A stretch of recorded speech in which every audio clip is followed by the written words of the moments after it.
JJ the CPA here. Hope you're doing well. Got July 15th coming up, and so I'm making the most of every minute.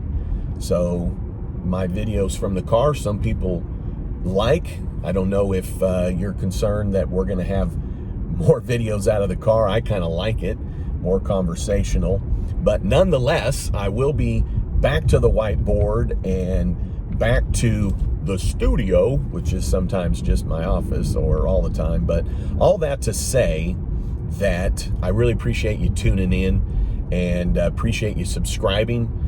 For those that are watching all of my videos, I really appreciate you. The one thing I wanted to address this morning is, and I'm gonna flip it, so stay with me, is that it is fun, right, to hear about dirt. And right now the media is making dirt out of those that got the Paycheck Protection Program, right? They got the PPP. So we're hearing about, national music groups, famous artists and companies that, are owned by famous people and celebrities, and we're seeing that that's been exposed. The lid has been lifted on that, and yes, there are a few that I've read about, and given that they had other resources, they had other funds, given that they were in the midst of raising money, I get all that, but the flip on it is twofold. One, Congress should have seen that coming. This is just an opinion, then I'm going to get to something that matters to you. Congress should have seen that coming. I mean, you could get PPP up to $10 million, okay? Like, you're just inviting the idea that it's just free money.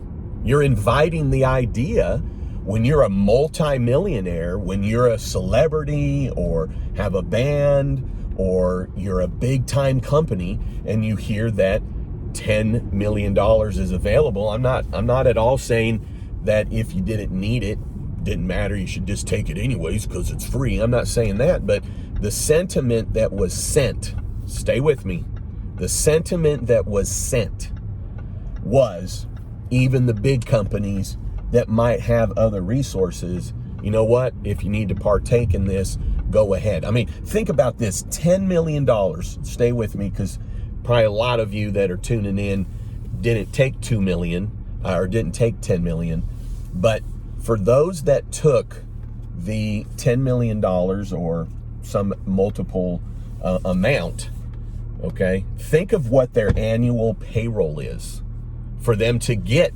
10 million or 5 million, right? Because it was annual payroll divided by 12 times 2.5. So if they're giving out $10 million, think of what that annual payroll is, right? That's huge. So from my perspective, we need to then learn from that. And what do we need to learn from that? Everybody just saw it as money to be had, money to be given out. And also it showed that everybody was concerned, right? The celebrities are losing whatever it is, endorsements, sales are going down. These famous musicians, their concerts are being canceled. Right now, we're gonna stop talking about the famous and the rich. What I'm saying is that trickled down to us being those that got the amount less than $1 million, less than 500,000.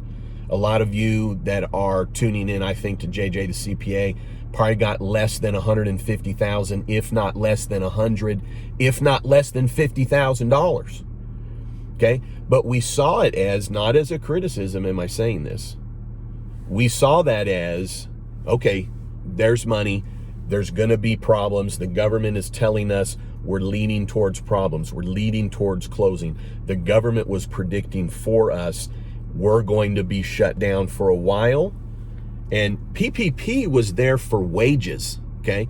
It's not being reported that way now, but the PPP was received to then help retain jobs. I think those that are going to maybe get a little snafu and the rubber band bouncing back, to snap them are those that, took the money and then decided, and not even in a dastardly way, but decided that they were going to do something different with it other than what was prescribed, which has been a message I had from the beginning. Here's how you're going to use it.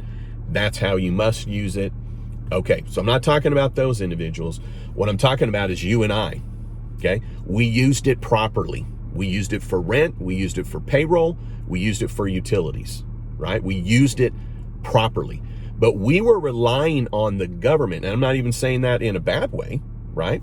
But we were relying on the government in the sense of they were telling us that there were bad times coming. I'm sure we could have all predicted it as small business owners, right? We could have predicted that. Okay, yeah, if we're going to be closed down even for 2 weeks, what does that mean? A month, what does that mean? Right? I'm predicting that I'm going to run out of money in 3 to 4 weeks, right? We could predict that, right? But we had the government predicting that for us, okay? So with that being said, we no longer are relying on the government to predict that for us. And I hope you're hearing this correctly, because this isn't about government and anti-government and we don't need handouts. What I want you to hear is we now know what that looks like. We know. We've experienced it. We have been closed. We have lost revenue. We have lost employees. We have run out of money, right? Unless you got PPP recently, your PPP typically is already exhausted. If you got it in April, it's exhausted. You got it in May, it's nearly exhausted. I mean, heck, even if you got it in June, you only got a few weeks left and it's exhausted. Now we've got the EIDL. It's a savior, right? It's good. So not at all is this video, especially if this is the first time you're tuning in, saying that you shouldn't take a hand up, okay? But it's running out. And I'm not saying that now we run for the hills, but how are you going to prepare for that? Okay? So while the media is over here focusing in on PPP and wanting to roast, for lack of a better word, all these individuals that got it, I want you to learn from that. I want you to learn that everybody thought that something was going on because the government was telling us that. Now the government is maybe running out of funds, right? I think that's why they've kept the July 15th deadline, is they need to get revenue in. They need to get money in. If they extend the date, no one's going to pay in if they don't have to. I wouldn't have clients pay in if they don't have to until the due date is a drop dead due date, in terms of there's penalties if you don't pay by on or before July 15th. So now it's time to get prepared. One of the things, and I don't say this to toot my own horn, but one of the things I started doing in early March, if you go back to those videos, it has like 37 views.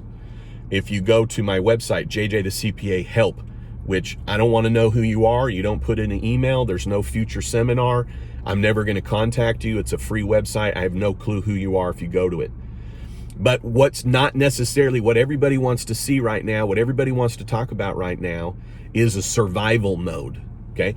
I started talking about it in early March, okay? I'm going to have a book coming out talking about, in essence, how do we prepare for worst case scenario for a business, okay?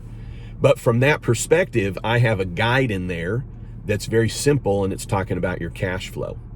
So right now, you may be back open. Maybe you're going to still remain open. You're going to probably limp along when you have people that are required to wear masks, whether it's to school or out in public, right?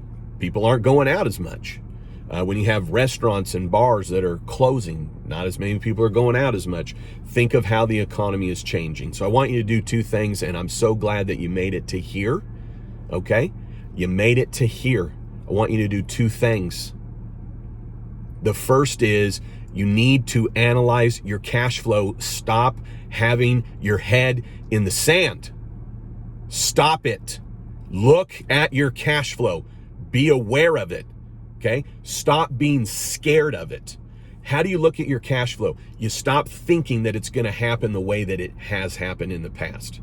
Okay? Stop thinking that. It's not going to happen the same for your business. I don't care what you're in. So when you're looking at what your future cash flow is, go to my website. There's a page called Survival Guide, and it just helps you predict where your cash flow is 3 weeks from now, just 3 little weeks from now. You're capable of it. You don't need a CPA or your accountant, your financial advisor, or your CEO or your CFO. You don't need to get all complicated. You're looking at round numbers. Okay, and I'll just give it to you in the short form. Then I want you to listen to the second thing you need to be doing.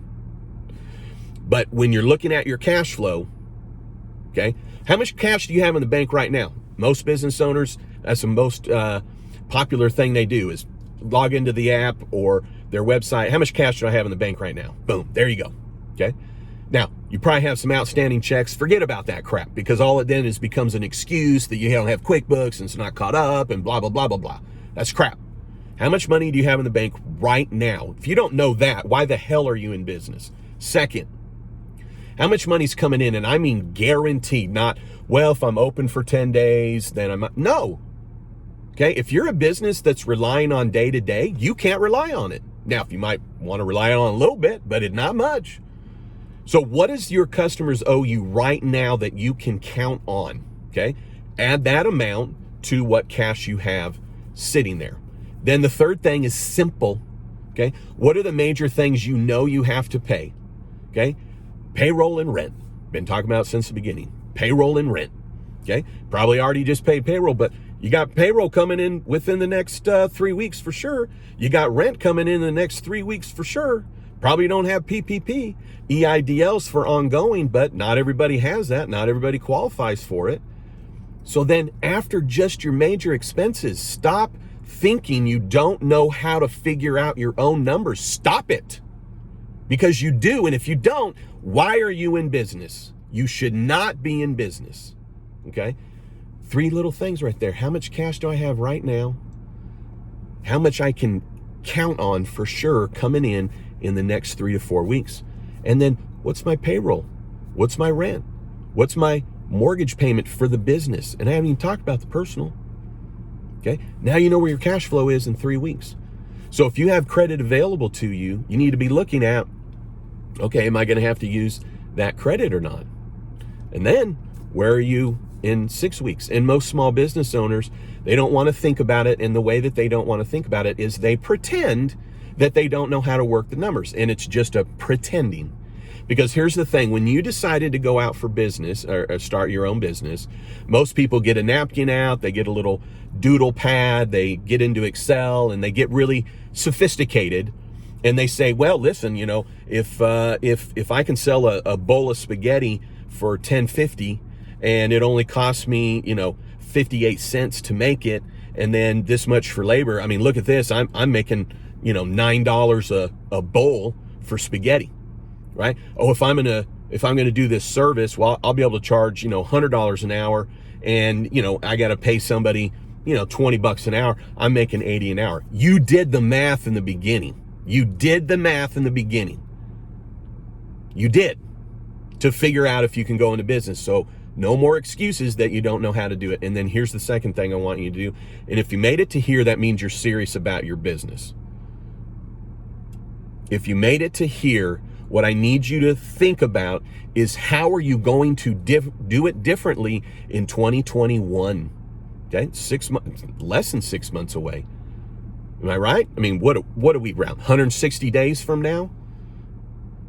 How your business is now and how your business is for the next 6 months, you don't always know, but you know that you probably need to be doing things differently. How?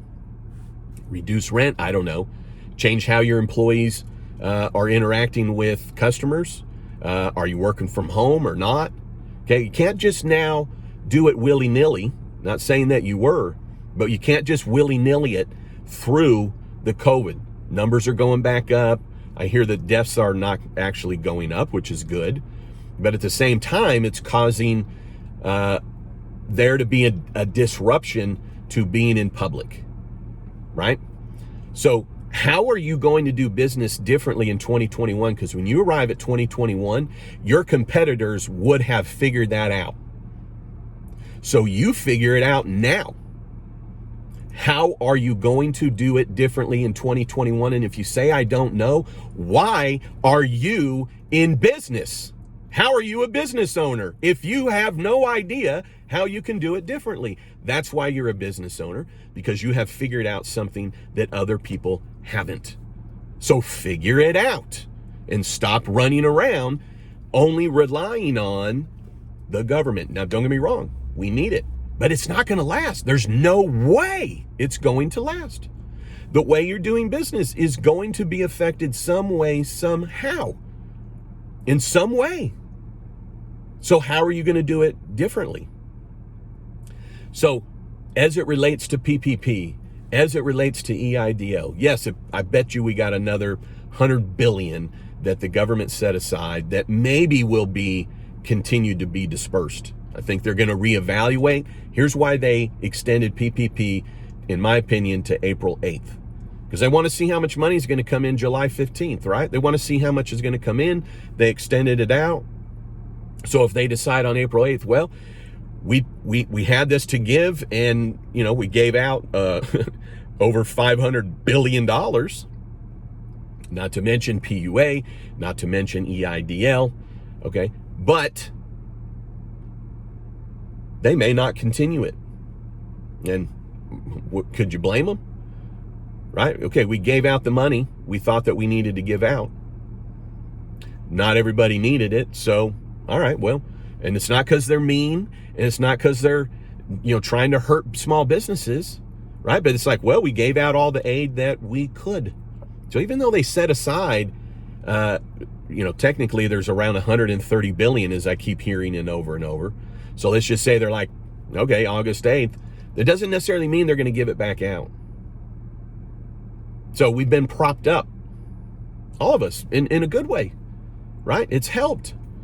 But I'm hearing now business after business, day after day, closing. Do you think you are immune to that? So how do you survive it? Because you are a survivor. That's why you own your small business. You survived employment, right? You stepped away from the regular paycheck. You stepped away from the 9 to 5, right? What's an entrepreneur? Somebody that works 80 hours a week to avoid a 40-hour-a-week employment job, right? So figure it out. Get your napkin back out. Get your yellow pad back out. Get your doodle pad back out. Get your Excel open and start running some simple numbers, the ones that I just said to you, and then start running numbers on how things are going to look in 2021 so that when you get there, you're not where you had no clue you would end up. All right, hey, now listen, if you made it to here, you're probably already a subscriber. So I appreciate you. I love you. Minor coach here. If you're not a subscriber, what are you waiting for, right? What are you waiting for? So I would appreciate your subscription. And then don't you ever forget, you've never met a CPA quite like me. All right, let's go make a difference today, starting with your business.